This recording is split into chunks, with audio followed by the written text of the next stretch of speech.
Chapter 1। वो राज जो दुनिया छुपाती है। तुमने कभी सोचा है, जब तुम किसी दीवार को पूरी ताकत से मुट्ठी मारते हो तो दर्द दीवार को नहीं होता, दर्द तुम्हें होता है। यही सबसे पुराना सत्य है और यही सबसे ज्यादा अनदेखा किया गया सत्य भी। न्यूटन का तीसरा नियम, जिसे तुमने किताबों में पढ़ा, परीक्षाओं में लिखा और फिर भूल गए, वो सिर्फ भौतिकी का नियम नहीं है, वो जिंदगी का नियम है। हर उस इंसान की जिंदगी का जो आज सिस्टम से लड़ने का सपना देखता है। हर क्रिया की बराबर और विपरीत प्रतिक्रिया होती है। बराबर और विपरीत। तुम जितनी ताकत से मारते हो उतनी ही ताकत तुम्हारी तरफ लौटती है। फर्क सिर्फ इतना है कि दीवार को कुछ नहीं होता और तुम्हारी हड्डियां टूट जाती हैं। अब एक पल के लिए रुको और खुद से पूछो, क्या तुमने कभी किसी के बारे में सुना है जिसने सिस्टम से लड़कर सच में जीता हो? नहीं। तुमने नेताओं के बारे में सुना है जो आए, लड़े और उसी सिस्टम का हिस्सा बन गए। तुमने क्रांतिकारियों के बारे में सुना है जो आए, जले और राख हो गए। तुमने विद्रोहियों के बारे में सुना है जो चिल्लाए, मार्च किए, नारे लगाए और फिर थक कर वापस उसी भीड़ में घुल गए जिससे वो निकलना चाहते थे। क्योंकि विद्रोह असल में आज़ादी नहीं है, विद्रोह जंजीर का दूसरा नाम है। इस वीडियो में एक राज है, एक ऐसा राज जो असली शक्तिशाली लोग कभी नहीं बताते, जो भीड़ को कभी नहीं पता चलता और जो इस वीडियो के अंत में मैं तुम्हारे सामने रखूंगा। लेकिन उससे पहले हर वो परत उठानी होगी जो इस राज को ढके हुए है, परत दर परत। क्योंकि जो लोग सच में आज़ाद हैं वो लड़कर नहीं बल्कि गायब होकर जीतते हैं। भीड़ लड़ती है, कुछ लोग बस गायब हो जाते हैं और जब वो गायब होते हैं तब वो असल में जीतते हैं।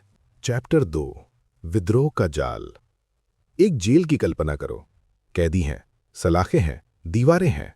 अब एक कैदी जागता है, उसे एहसास होता है कि वो कैद है और वो क्या करता है?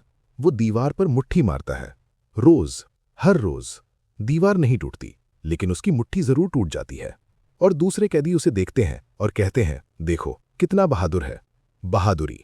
टूटी हुई मुट्ठियों को बहादुरी का नाम देना, यही सबसे बड़ा धोखा है। ये व्यवस्था, ये तंत्र इतना बेवकूफ नहीं है। इसे लोहे की सलाखों की जरूरत नहीं, इसे पत्थर की दीवारों की जरूरत नहीं। ये तुम्हें बांधता है उन चीजों से जिन्हें तुम खुद ही थामे रहते हो। तुम्हारे डर से, तुम्हारे अपनों की राय से, तुम्हारी पहचान से, कि तुम कौन हो, कहां से हो, क्या करते हो। और जब तुम इस सब के खिलाफ विद्रोह करते हो तो तुम उसी धागे को और कसकर पकड़ लेते हो। क्योंकि जो इंसान अपनी जेल से नफरत करता है वो अभी भी उसी जेल का नागरिक है। नफरत एक प्रकार का लगाव है और लगाव जंजीर का सबसे नरम रूप। तुम सोचते हो तुम जाग गए हो, तुम सोचते हो तुम्हें सच पता है, तुम सोचते हो तुम्हारा गुस्सा, तुम्हारी जागरूकता, तुम्हारा असली दुनिया का ज्ञान तुम्हें अलग बनाता है। लेकिन अगर ये जागरूकता तुम्हें सिर्फ गुस्से में ले जाती है, अगर ये जागरूकता तुम्हें बस और ज्यादा लड़ाई में धकेलती है, तो तुम जागे नहीं हो, तुम सिर्फ एक अलग सपने में चले गए हो। जब कोई इंसान किसी व्यवस्था के खिलाफ खड़ा होता है तो वो सबसे पहले क्या करता है? वो उस व्यवस्था को स्वीकार करता है। वो मानता है कि ये व्यवस्था असली है, कि इसकी सीमाएं असली है, कि इसके नियम असली हैं। और जैसे ही तुमने ये माना, तुम फंस गए। विद्रोही सोचता है वो सिस्टम से लड़ रहा है, लेकिन सच्चाई ये है वो सिस्टम के लिए ईंधन बन रहा है। उसका गुस्सा, उसका दर्द, उसकी चीख, उसके आंसू, ये सब उस मशीन का खाना है। जो मशीन उसे कुचलती है वही मशीन उसके विद्रोह से और ताकतवर होती है। तो फिर रास्ता क्या है? लड़ाई नहीं, भागना नहीं, कुछ और, कुछ ऐसा जो भीड़ को कभी सूझता ही नहीं। असली जागरण वो नहीं जब तुम लड़ने लगो, असली जागरण वो है जब तुम समझ जाओ कि लड़ना जरूरी नहीं, जब तुम समझ जाओ कि दीवार को तोड़ना नहीं है, दीवार को पार करना है। और दीवार को पार करने के लिए तुम्हें उस आयाम में जाना होगा जहां दीवार का अस्तित्व ही नहीं है। वो आयाम है ऊपर का। और ऊपर जाने के लिए पहले ये समझना होगा कि नीचे क्या खींच रहा है। चैप्टर 3। गुरुत्वाकर्षण से पलायन। खगोल विज्ञान एक सत्य बताता है। हर वो चीज जिसमें द्रव्यमान है एक गुरुत्वाकर्षण कुआं बनाती है। जितना बड़ा द्रव्यमान उतना गहरा कुआं, और जो भी उसके पास आता है वो उसमें खिंचता चला जाता है। ये व्यवस्था, ये भीड़ एक महाकाय गुरुत्वाकर्षण कुआं है। और ये तुम्हें जंजीरों से नहीं बांधती, ये तुम्हें गुरुत्वाकर्षण से बांधती है। आपके जन्म से लेकर आज तक हर उस चीज ने आपको इस कुएं में खींचा है जिसे आप अपना समझते हैं। आपका परिवार, आपका शहर, आपकी जाति, आपकी भाषा, आपके पड़ोसी गिराए। इन्हें आपने प्यार का नाम दिया, इन्हें आपने अपनी जड़ें कहा। लेकिन सच्चाई ये है, जड़ें सिर्फ पेड़ों के होती हैं और पेड़ कभी कहीं नहीं जाते। तुम पेड़ नहीं हो, तुम एक प्रक्षेपास्त्र हो, और प्रक्षेपास्त्र के लिए जड़ें कब्र होती हैं। भौतिकी में एक अवधारणा है, पलायन वेग। वो न्यूनतम गति जिस पर कोई वस्तु किसी ग्रह के गुरुत्वाकर्षण से बाहर निकल सकती है।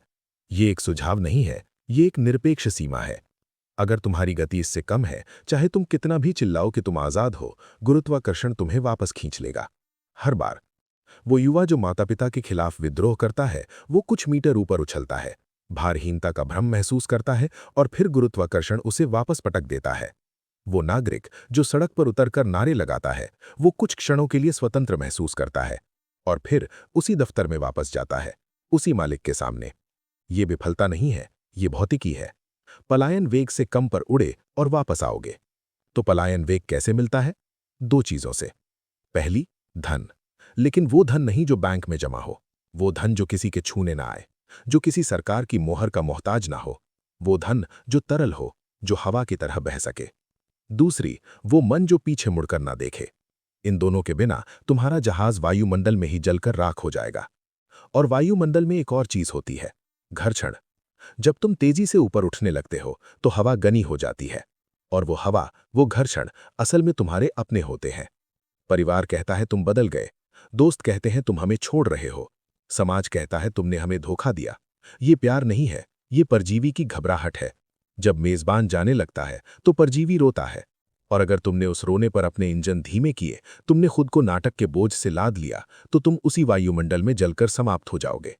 आपको उस घर्षण से पार जाना है, बिना रुके, बिना सफाई दिए, बिना पीछे मुड़े।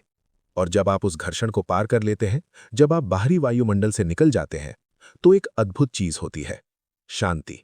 पूर्ण, गहरी, अनंत शांति। वहां कोई शोर नहीं होता, भीड़ की राय वहां तक नहीं पहुंचती, समाज के संकट वहां छोटी धूल की आंधियां लगते हैं। और उस शांति में आप पहली बार समझते हैं, यही असली आजादी है। लेकिन आजाद होने के बाद अदृश्य होना पड़ता है, क्योंकि जो दिखता है वो निशाना बनता है, जो नहीं दिखता वो राज करता है। चैप्टर 4, अदृश्यता की कला। सूचना सिद्धांत एक सत्य बताता है, जो जितना अनुमानित है वो उतना ही नियंत्रित है, और जो जितना अप्रत्याशित है वो उतना ही स्वतंत्र है। तुम्हारे बारे में सोचो, क्या लोग जानते हैं तुम क्या सोचते हो? क्या लोग जानते हैं तुम्हें किस बात से डर लगता है? क्या लोग जानते हैं तुम्हारी महत्वाकांक्षा कितनी गहरी है? अगर हाँ, तो तुम नियंत्रित हो, क्योंकि जो तुम्हारा नक्शा जानता है वो तुम्हारा रास्ता रोक सकता है। भीड़ पहचाने जाने की भूखी होती है। वो चाहती है कि दुनिया उसे जाने, कि लोग उसे समझें, कि उसकी पहचान हो, और इसी भूख में वो अपना सबसे बड़ा हथियार दुश्मन के हाथ में थमा देती है। जो इंसान हर किसी को खुद की असली कहानी सुनाता है, वो उन सबको अपनी कमजोरी का नक्शा थमा देता है। असली शक्तिशाली इंसान की जिंदगी एक बंद किताब होती है, जिसकी भाषा सिर्फ वो खुद जानता है। आपके व्यवहार को एक सुरक्षित संदेश की तरह होना चाहिए। जिस तरह गुप्त कोड में लिखा संदेश बीच रास्ते में कोई पकड़ ले तो उसे सिर्फ अर्थहीन अक्षर दिखते हैं, उसी तरह आपका बाहरी व्यवहार भी अर्थहीन होना चाहिए उनके लिए जो देख रहे हैं। आपकी असली मंशा, आपके असली लक्ष्य, वो कभी बाहर नहीं आने चाहिए। वो आपकी खोपड़ी के भीतर एक बंद तिजोरी में होने चाहिए, जिसकी चाबी सिर्फ आपके पास है। लेकिन पूरी तरह चुप भी नहीं रहना, क्योंकि अगर कोई इंसान अचानक बिल्कुल गायब हो जाए तो ये भी संदेह पैदा करता है। तो क्या करना है? शोर मचाओ, लेकिन गलत शोर। इतना अधिक, इतना विरोधाभासी, इतना उलझा हुआ शोर कि जो भी तुम्हें समझने की कोशिश करे उसका दिमाग थक जाए। आज किसी एक विचारधारा की बात करो, कल उसके विपरीत। आज एक तरह की छवि दिखाओ, अगले हफ्ते बिल्कुल अलग। जब व्यवस्था तुम्हारी पहेली बनाने की कोशिश करे और पहेली के टुकड़े अलग अलग बोर्ड के निकलें, तो वो हार मान लेती है। वो तुम्हें शोर की श्रेणी में डाल देती है, और शोर को कोई निशाना नहीं बनाता। इसके साथ भाषा पर भी नियंत्रण। बोलना सीखो बिना कुछ कहे। जब भी कोई तुम्हारी असली सोच जानना चाहे, उन्हें शब्दों की एक ऐसी भूल भुलैया दो जिसमें अर्थ हो ही नहीं। व्यावसायिक लगे, समझदार लगे, लेकिन कुछ असली ना हो उसमें। ये झूठ नहीं है, ये कवच है। और एक और बात, जो दुनिया को दिखता है वो तुम्हारा असली रूप नहीं होना चाहिए। सार्वजनिक अहंकार, वो पहचान जो तुम दुनिया को दिखाते हो, उसे मरना होगा। ये सबसे कठिन कदम है, क्योंकि भीड़ पहचान के लिए जीती है, प्रशंसा के लिए जीती है, लोग जाने इसके लिए जीती है। लेकिन तुम्हें उस प्रशंसा की भूख को अंदर से जला देना होगा। जिस दिन तुम्हें लोगों की राय की जरूरत नहीं रहेगी, उस दिन वो तुम्हारे ऊपर अपना सबसे बड़ा हथियार खो देंगे। क्योंकि जिसे शर्म नहीं आती, उसे डराया नहीं जा सकता। जिसे प्रशंसा की जरूरत नहीं, उसे खरीदा नहीं जा सकता। और जो दिखता नहीं, उसे रोका नहीं जा सकता। अदृश्यता कमजोरी नहीं है, अदृश्यता सबसे बड़ी ताकत है। अब अदृश्य होने के बाद आगे बढ़ने की दिशा, और वो दिशा सीधी नहीं है, वो दिशा लंबवत है। चैप्टर 5 लंबवत जीना। एक रस्साकशी की कल्पना करो। एक तरफ एक दल, दूसरी तरफ दूसरा दल। दोनों पूरी ताकत से खींच रहे हैं और दोनों एक ही रेखा पर खड़े हैं। यही दुनिया है। बाएं बनाम दाएं, गरीब बनाम अमीर, पुरानी पीढ़ी बनाम नई पीढ़ी, एक विचारधारा बनाम दूसरी। और भीड़ ये सोचती है कि ये लड़ाई असली है, कि जीतने वाला दल सच में जीतेगा। लेकिन सच क्या है? दोनों दल एक ही मशीन के पहिए हैं। उनका घर्षण उस मशीन को चलाता है और मशीन का मालिक कभी रस्सी नहीं पकड़ता, वो ऊपर बैठकर देखता है। तुम भी उस ऊपर वाली जगह पर बैठ सकते हो, लेकिन उसके लिए रस्सी छोड़नी पड़ेगी। ज्यामिति में दो रेखाएं लंबवत होती हैं जब वो 90 डिग्री के कोण पर हो, और लंबवत रेखाओं की एक अद्भुत विशेषता है, अगर एक रेखा की दिशा में कोई बल लगे तो वो बल दूसरी रेखा पर कोई प्रभाव नहीं डालता, शून्य प्रभाव। गणितीय रूप से जब भीड़ क्षैतिज रेखा पर लड़ रही हो और तुम लंबवत रेखा पर चलो तो भीड़ का पूरा बल तुम पर शून्य हो जाता है। वो तुम्हें छू नहीं सकती, वो तुम्हें धीमा नहीं कर सकती, वो तुम्हें प्रभावित नहीं कर सकती। आप इस लंबवत रेखा पर कैसे चलते हैं? पहला, प्रतिस्पर्धा छोड़ो। दो जीव जब एक ही काम एक ही दिशा में करते हैं, वो प्रतिस्पर्धा है। और प्रतिस्पर्धा ये मानना है कि तुम्हारे पास खुद का गुरुत्वाकर्षण नहीं है। आप प्रतिस्पर्धा नहीं करते, आप अकेले निर्माण करते हैं। वो बाजार जहां सब भाग रहे हो, वहां मत भागो। 90 डिग्री घूमो, एक अलग दिशा में चलो। जहां कोई नहीं है वहां जाओ। और जब तुम अकेले हो किसी दिशा में, तो तुम उस दिशा के एकमात्र स्वामी हो। दूसरा, दूसरों की लड़ाई में मत उलझो। जब कोई तुम्हें नैतिक बहस में खींचने की कोशिश करे, जब कोई चाहे कि तुम उनकी रस्साकशी में शामिल हो, तो एक काम करो, बल न लगाओ, न इधर न उधर, बस ऊपर उठ जाओ और ऊपर से देखो। क्योंकि ऊपर से देखने वाले को भूल भुलैया दिखती नहीं, उसे पूरा नक्शा दिखता है। तीसरा, अपनी सफलता की माप खुद तय करो। जब तुम भीड़ की तुलना में खुद को मापते हो, तो तुम भीड़ के पैमाने को स्वीकार करते हो। उनके पैमाने पर तुम हमेशा या तो आगे हो या पीछे, लेकिन अपने पैमाने पर तुम सिर्फ अपनी दिशा में चल रहे हो, और अपनी दिशा में चलने वाला कभी पीछे नहीं होता। और चौथा, धन को समय से मुक्त करो। भीड़ का नियम है, दुगुना धन चाहिए तो दोगुना समय लगाओ। ये दास्ता की भौतिकी है, इसकी एक सीमा है, शरीर की थकान। लेकिन जो लंबवत चलते हैं, वो ऐसी संरचनाएं बनाते हैं जो उनके सोते वक्त भी काम करती हैं। वो समय नहीं बेचते, वो प्रणाली बनाते हैं, और प्रणाली कभी थकती नहीं। भीड़ ये देखकर चौंकती है, उसे समझ नहीं आता कि ये इंसान इतना कम मेहनत करके इतना आगे कैसे है। वो उसे भाग्यशाली कहती है, वो उसे चालाक कहती है, लेकिन सच्चाई, वो बस लंबवत चल रहा था जब बाकी सब क्षैतिज रेखा पर दौड़ रहे थे। अब लंबवत चलना सीख लिया, अदृश्य होना सीख लिया, गुरुत्वाकर्षण से बाहर निकलना सीख लिया। लेकिन अगर तुम अभी भी किसी और की ऑक्सीजन पर सांस ले रहे हो, किसी और के तंत्र पर निर्भर हो, तो ये सब व्यर्थ है। अगला अध्याय आत्मनिर्भरता का किला बनाने की बात करता है। चैप्टर 6 आत्मनिर्भरता का किला। भौतिकी में तंत्र दो प्रकार के होते हैं। खुले तंत्र जो बाहर से ऊर्जा और द्रव्य लेते हैं, वो कमजोर होते हैं, वो निर्भर होते हैं। और बंद तंत्र जो अपनी ऊर्जा खुद संरक्षित करते हैं, वो अपने आप में पूर्ण होते हैं। भीड़ त्रासदीपूर्ण रूप से खुले तंत्र की तरह जीती है। वो नौकरी के लिए किसी पर निर्भर है, मानसिक शांति के लिए लोगों की राय पर निर्भर है, सुरक्षा के लिए एक ऐसी सरकार पर जो आज है कल नहीं। ये स्वतंत्रता नहीं है, ये प्रेरित बेहोशी है। और इस बेहोशी की नली को जब तक तुम खुद नहीं खींचते, तुम कभी आजाद नहीं हो सकते।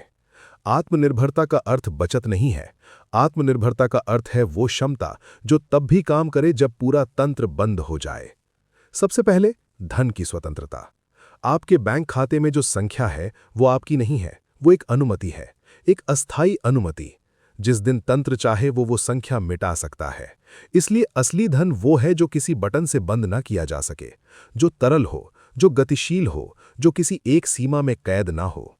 और धन के साथ मन की स्वतंत्रता। आपकी खुशी अगर किसी और के हाथ में है तो आप आजाद नहीं हैं।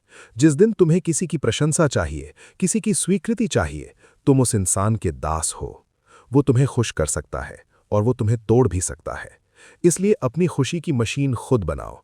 वो मशीन जो तुम्हारे अपने काम की प्रगति देखकर चले, जो तुम्हारे अपने लक्ष्य की दिशा में एक कदम पर ईंधन भरे, किसी और की ताली पर नहीं, अपने अंदर की शांत संतुष्टि पर। और रिश्तों में भी यही नियम।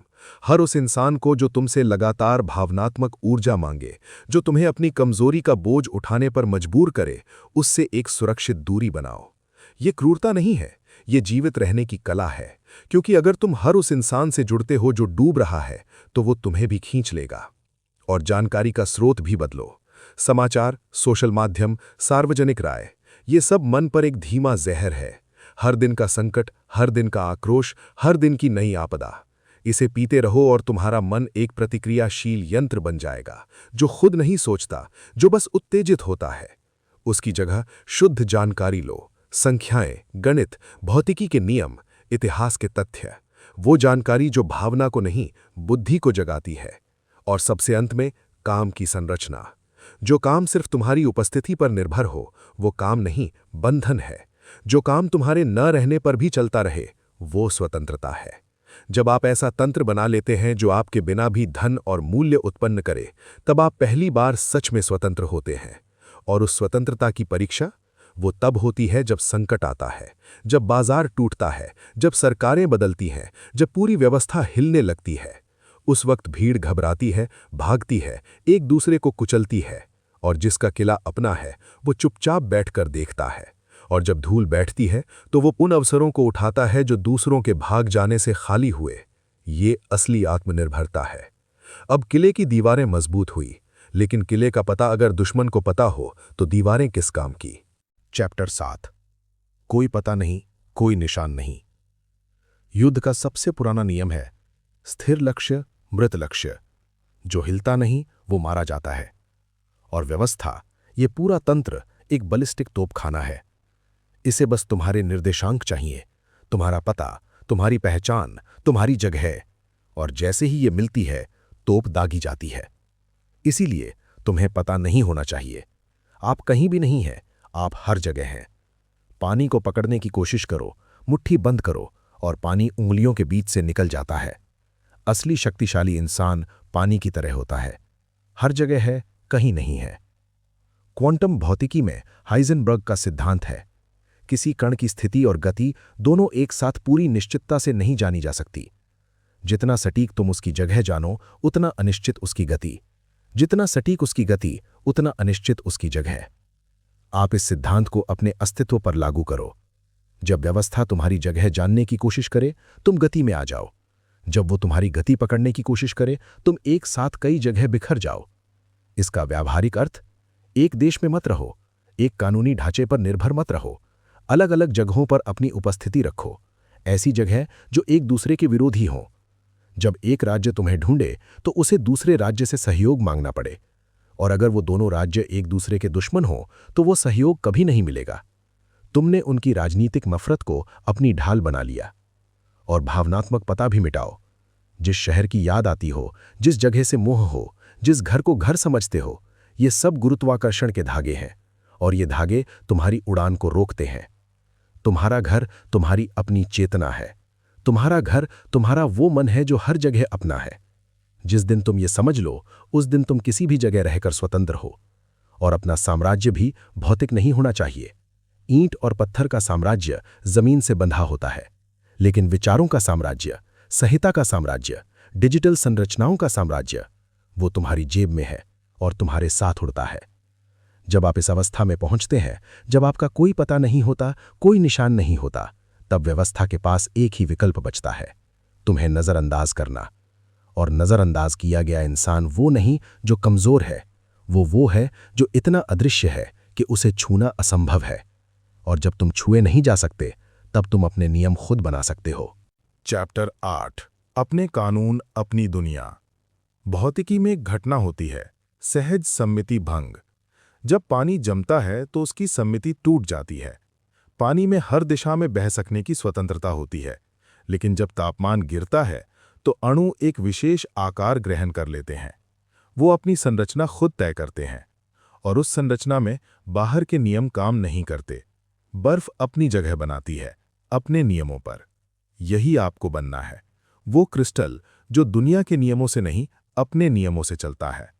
सबसे पहले नैतिकता के दोहरेपन को समझो। जो नियम भीड़ तुम पर लागू करती है, वो वही नियम नहीं है जो वो खुद पर लागू करती है। व्यवस्था कहती है ईमानदार रहो, पारदर्शी रहो, नियमों का पालन करो। और खुद क्या करती है? वो सूचना छुपाती है, वो अपने लिए अलग नियम बनाती है, वो शक्तिशालियों की रक्षा करती है। तो उसके नियमों पर बिना प्रश्न के चलते रहना ये बुद्धिमानी नहीं है, ये दास्ता है। आप उन नियमों का अध्ययन करो, उन्हें समझो और फिर उन्हीं नियमों के भीतर वो रास्ते खोजो जो उनसे ऊपर जाते हों। ये अपराध नहीं है, ये उन्नत सोच है। दूसरा, अपना संविधान लिखो, हर उस चीज के लिए जो तुम्हारे लिए स्वीकार्य है और हर उस चीज के लिए जो नहीं। ये संविधान लिखित नहीं होता, ये तुम्हारे मन में गढ़ा जाता है। और ये क्षमा नहीं करता। जो इंसान एक बार झूठ बोले, बाहर। जो इंसान एक बार कमजोरी दिखाए जहां ताकत चाहिए थी, बाहर। ये क्रूरता नहीं, ये मानक है। तुम्हारा साम्राज्य कमजोर कड़ियों को बर्दाश्त नहीं करता। तीसरा, सत्य का एकाधिकार। भीड़ चाहती है कि तुम उनके सत्य को मानो। उनके विशेषज्ञ क्या कहते हैं, उनका समाज क्या मानता है, उनके इतिहासकार क्या लिखते हैं, इन सब को शास्त्र की तरह स्वीकार करना। लेकिन आप अपने अनुभव से, अपनी गणना से, अपने परिणामों से सत्य तय करो। अगर सत्य वही है तो ठीक, अगर नहीं तो तुम्हारा सत्य भारी है। चौथा, भाषा बदलो। जो शब्द भीड़ इस्तेमाल करती है वो भावनाओं से भरे हैं। अन्याय, पीड़ा, देशभक्ति, विश्वासघात। ये शब्द तुम्हारे निर्णय को धुंधला करते हैं। इनकी जगह ठंडी भाषा अपनाओ। हर स्थिति को एक समस्या की तरह देखो जिसे हल करना है, एक गणना की तरह जिसका परिणाम निकालना है। भावना हटाओ और देखो कि निर्णय कितने तेज और सटीक हो जाते हैं। पांचवां, शर्म की मृत्यु। व्यवस्था के पास तुम्हें नियंत्रित करने के 3 हथियार हैं: शारीरिक दंड, आर्थिक बर्बादी, सामाजिक बहिष्कार। पहले 2 को अदृश्यता और आत्मनिर्भरता से निष्क्रिय किया जा सकता है, लेकिन तीसरा, सामाजिक बहिष्कार, वो सिर्फ तभी काम करता है जब तुम्हें समाज की परवाह हो। जिस दिन तुमने समाज की राय को उसकी असली जगह दे दी, जो है न के बराबर, उस दिन ये हथियार भी बेकार हो गया। शर्म एक ऐसा ताला है जो सिर्फ उन्हीं पर लगता है जो ताले को मानते हैं। जब तुम ताले को नहीं मानते, दरवाजा खुला है, और उस खुले दरवाजे से तुम जहां चाहो जा सकते हो, बिना किसी की अनुमति के। अब एक राज, वो राज जिसका वादा मैंने इस वीडियो की शुरुआत में किया था। चैप्टर 9, वो राज जो बदल देता है। तुम इस वीडियो में बहुत कुछ सुना। गुरुत्वाकर्षण से मुक्ति, अदृश्यता, लंबवत चाल, आत्मनिर्भरता, और इन सब के बीच एक सवाल जो शायद तुम्हारे मन में था। ये सब इतना जटिल, इतना गहरा, क्या ये सच में मेरे लिए है? और अब वो राज। असली कैद वो नहीं जो बाहर है। असली कैद वो है जो तुमने खुद अपने मन में बना रखी है। वो आवाज जो कहती है कि ये मेरे बस की नहीं। वो विश्वास कि सिस्टम बहुत बड़ा है और मैं बहुत छोटा हूं। वो डर कि अगर मैं अलग हुआ तो अकेला हो जाऊंगा। ये कैद किसी ने नहीं बनाई, तुमने खुद बनाई। और जो तुमने खुद बनाई उसे तुम खुद तोड़ सकते हो।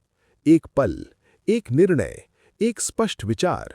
जिस दिन तुमने तय किया कि तुम्हारी पहचान किसी और की राय से नहीं बनती, कि तुम्हारी खुशी किसी और के हाथ में नहीं है, कि तुम्हारा भविष्य किसी व्यवस्था का उपहार नहीं, तुम्हारी गणना का परिणाम है, उस दिन बिना एक कदम चले तुम आजाद हो गए।